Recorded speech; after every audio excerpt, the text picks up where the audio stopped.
Hali kayo mga mayumi, magluto tayo ng pananghalian at ito yung aking mga ingredients.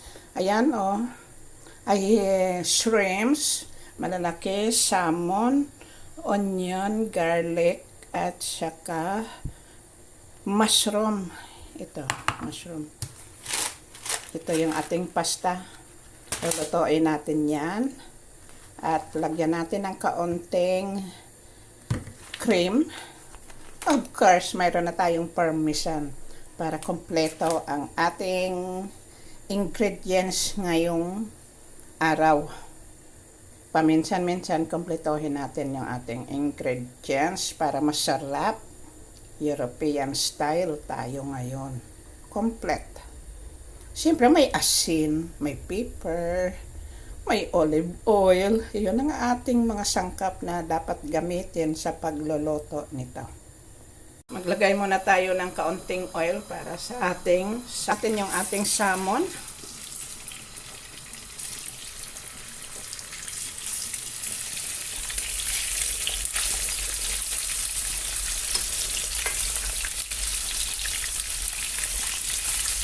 Tama-tama lang.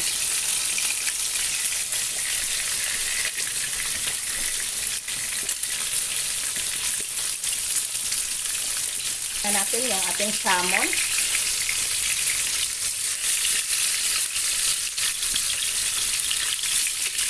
Ayan, ganda ng pagkaluto niya.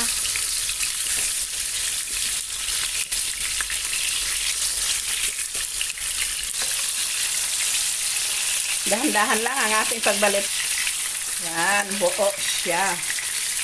Maganda tingnan pag buo.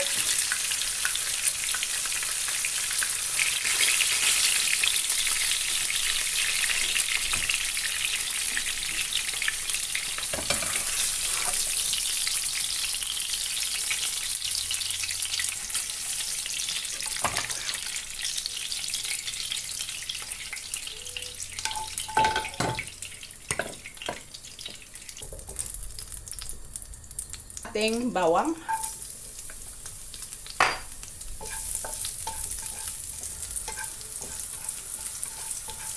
Isunod naman natin yung ating sibuyas.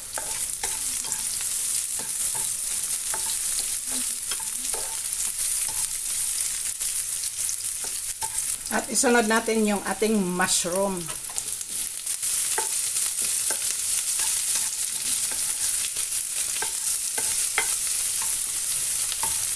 Isunod natin yung ating maganda tingnan pag mga small pieces lang kaysa yung mga malalaking pieces.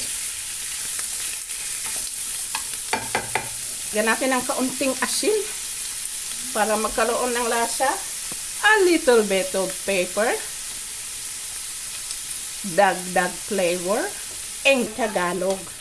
Always mix Tagalog, English. Ayan. Ang aming major of instruction sa school ay English. Ang ating sauce sa ating pasta, ready na halot. Lagyan na lang natin ng cream.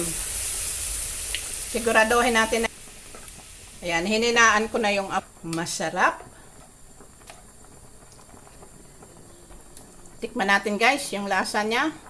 Tamang-taman ng asin. Masarap kasi kung eksakto yung asin. Lagyan natin ng kaunting cheese, parmesan para magnang kaunti.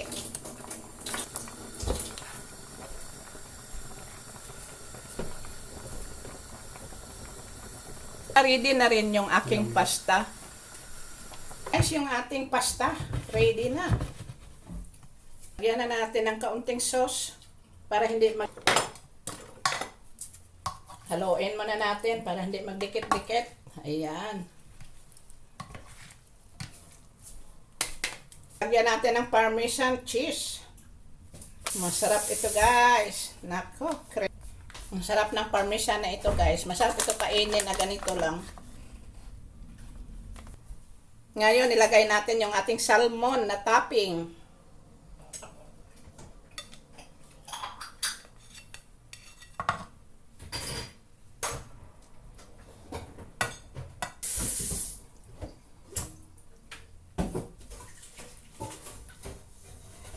Ngayon, ilagay natin yung toppings.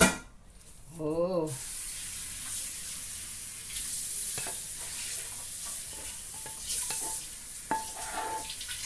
Galing. So ito guys, yung ating tayo.